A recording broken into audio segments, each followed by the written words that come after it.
ఒక నిమిషాలు వస్తారా? కమాన్.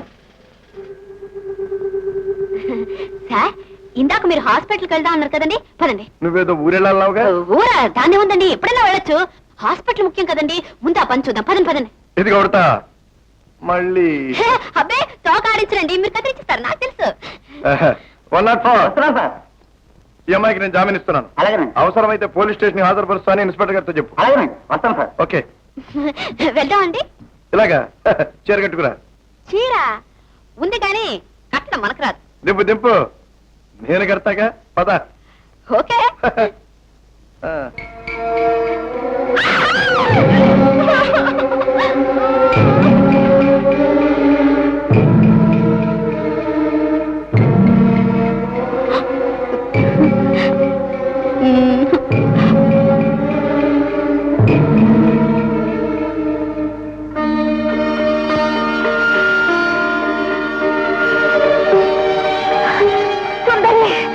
సుందరి, వచ్చావా సుందరి?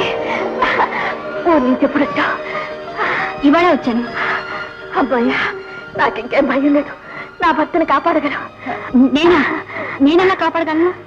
అదేవిడు సుందరి, నువ్వే అన్నావుగా నా భర్త నిర్దోషిని, నేరస్తులెవరో నీకు తెలుసునన్నావుగా. ఓ అదా, మీ అబ్బాయి కృష్ణ ఉన్నాడుగా, అవన్నీ అతను చూసుకుంటాడు. కృష్ణ వాడేం చేయగలడు? పసివాడు. పసివాడా? అవును సుందరి, నువ్వేగా వాడిని ఒళ్ళో పెట్టుకుని ఆడించేదాన్ని. మీ అబ్బాయా? నా వాళ్ళనా? అయ్యో, అలా తప్పించుకోకు సుందరి, ఇచ్చిన మాట నిలబెట్టుకో. నువ్వేగా ఆ రోజు నాకు మాట ఇచ్చావు.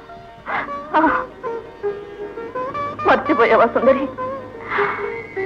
ఆ రోజు నువ్వే బాగా, నీ భర్త నిర్దోషి, అసలు నేరస్తులు ఎవరో నాకు తెలుసు. అయితే చెప్పు సుందరి, ఆ నేరస్తులు ఎవరో చెప్పి నా భర్తను కాపాడు. ఇంకా పూర్తి ఆధారాలు దొరకలేదు. తగిన సాక్ష్యాలతో సమయం వచ్చినప్పుడు కోర్టులో నేను చెప్తాను. నీ భర్తను నేను కాపాడతాను, నన్ను నమ్మేశాను. ఇప్పుడు గుర్తుకొచ్చిందా సుందరి? చెప్పు సుందరి, మా కుటుంబ భవిష్యత్తు నీ చేతిలో ఉంది సుందరి. చెప్పు సుందరి. బాబు చూడండి బాబు, నా భర్త నిర్దోషని ఏమిటి తెలుసు. నా భర్తను కాపాడుతానని మాట ఇచ్చింది బాబు. ఇప్పుడు ఎందుకన్నా మాట్లాడలేదు. చూడండి బాబు, నా బిడ్డ కృష్ణ వాళ్ళ నాన్న కోసం చిత్రహారాలు మాని జైలు చుట్టూ పిచ్చి వాళ్ళ తిరుగుతున్నాడు బాబు. తిరుగుతున్నాడు, ఇంకా తిరుగుతూనే ఉన్నాడు బాబు. అమ్మా, ఇప్పుడు అర్థమైందా కృష్ణ? లిల్లీ రత్నం పోలికలున్న మనిషి ఎవరో మీ అమ్మకు చాలా ఆత్మీయురాలు. You are correct doctor. ఒకవేళ లిల్లీ తన తల్లి పోలిక కావచ్చు. కాబట్టి లిల్లీ తల్లిదండ్రులు ఎవరో, పుట్టుపూర్వోత్తరాలు ఏమిటో ఆరాతి. వీలైతే లిల్లీ తల్లిని తీసుకురా, లేకపోతే కనీసం ఈ అమ్మాయినైనా ఓ గంట సేపు మీ అమ్మ దగ్గర ఉండేటట్టు చూడు. We can start the treatment. Thank you doctor. అలాగే. ఏమిటి మిస్టర్, లిల్లీ తల్లిదండ్రులా? అదేం ప్రశ్న? లిల్లీ నా కూతురు. ఆమె తల్లి? లిల్లీ తల్లి చచ్చిపోయింది. చచ్చిపోయిందా? ఎప్పుడు? చాలా కాలమైంది. లిల్లీ పసిపిల్లగా ఉన్నప్పుడే చచ్చిపోయింది. లిల్లీ తల్లి నీ భార్యేనా? అదేం ప్రశ్న? చెప్పు, లిల్లీ తల్లి నీ భార్యేనా? జాన్సన్, నిన్ను ప్రశ్న అడుగుతున్నది నీ గుట్టు బయట పెట్టడానికి కాదు, నిన్ను దండించడానికి కాదు. లిల్లీ జన్మవృత్తాంతం నాకెంతో అవసరం. నా చీకటి బ్రతుకి కొంతైనా వెలుగునిస్తుందని ఎంతో ఆశతో వచ్చాను. నా ఆశ నిరాశ చేయకు. నీకే ప్రమాదం రానివ్వను. నా మాట నమ్ము.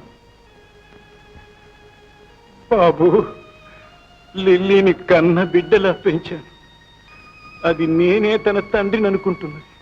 నా బిడ్డ నాకు దూరం చెయ్యకు బాబు. చెయ్యను. ఈ రహస్యం కూడా ఎవరికీ చెప్పను. చెప్పు, లిల్లీ నీ కన్న బిడ్డ కాదు గదు? కాదు బాబు. మరెవరి బిడ్డ?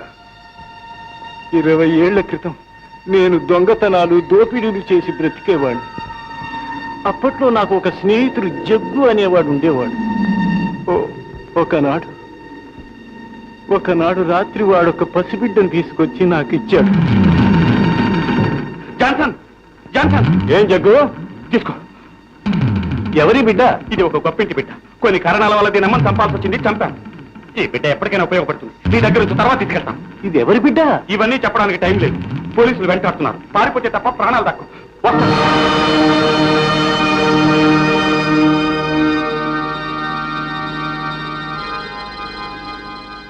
ఆ బిడ్డకు లిల్లీ రత్నం అని పేరు పెట్టుకుని కన్న బిడ్డలా పెంచుకున్నాను. ఈ రహస్యం దానికి తెలిస్తే నా దగ్గర ఉండదు బాబు. జాన్సన్, భయపడకు. ఏ పరిస్థితుల్లోనూ నీ బిడ్డలు నీకు దూరం కాని నా మాట నమ్ము.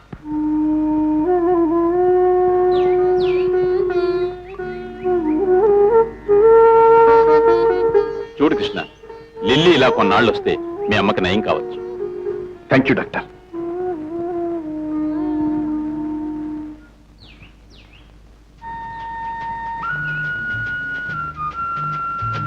ఏమిటలా చూస్తున్నావు?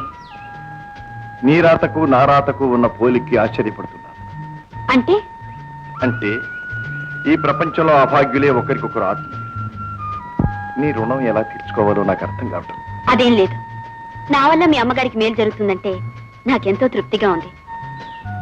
లిల్లీ, ఈ ప్రపంచంలో నాకెవ్వరూ చేయని సహాయం చేశావు. నీ రుణం తీర్చడం కోసం అవసరమైతే నా ప్రాణాలు కూడా ఆనందంగా సమర్పిస్తాను.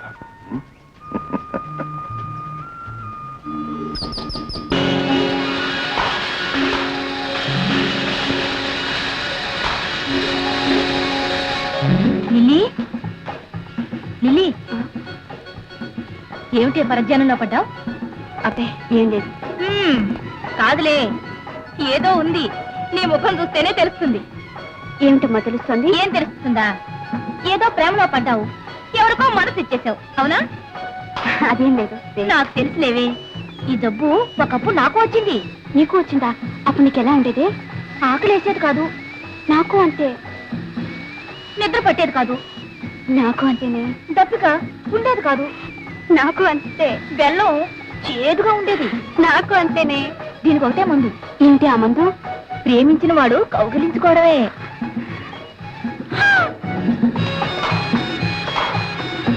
అడుగు వస్తున్నాడే.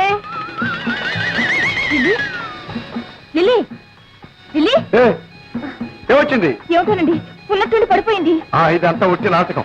దీనికి అలవాటి. అబ్బే, ఇవాళ నాటకం కాదండి, పొద్దుటి నుంచి అదోలా ఉంది. సచ్చినా నేను నమ్మను. కాదు, నిజం. నిజంగా? సరస్వతి తోడు. ఇవాళ దీపావళి పండుగ నాడు అబ్బుగా ఆడతానా? అయితే ఇంతకీ నీకు వచ్చిన రోగం ఏమిటి?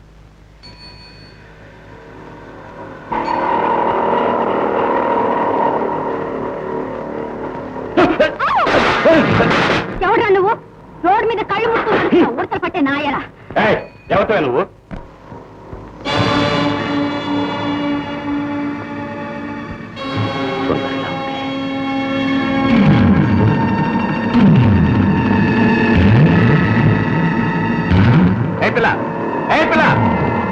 ఈ పిల్లని ఎక్కడో చూసినట్టుంది.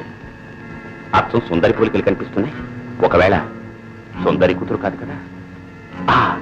నేను జాన్సన్కి ఇచ్చిన పిల్ల ఉంటున్నా. రే జాన్సన్, పిల్లని చాలా బాగా పెంచావురా. బంగారు బొమ్మలా ఉంది. నాకు సస్తే ఇవ్వనురా. జగ్గు, లిల్లీ నా బిడ్డతో సమానం. దాన్ని ఏమైనా చేసావా మీ గుట్టు పోలీసులకు చెప్పి ఉరి శిక్ష వేయిస్తాను. దాని సొంత తండ్రిలా మాట్లాడుతున్నావే. ఇప్పుడు దాని ఖరీదెంతో తెలుసా? కొన్ని లక్షలు. దాన్ని కొనేవాళ్ళు ఇద్దరున్నారు. ఒకడు దాని కన్న తండ్రి, రెండో వాడు దాని తల్లిని నా చేత హత్య చేయించిన వాడు. వచ్చిన డబ్బులో ఇద్దరికి చెరిసగం. ఓకే, నోరు మూయి. అట్టే హరాం చేశావో నీ నోరు శాశ్వతంగా మూయిస్తాను.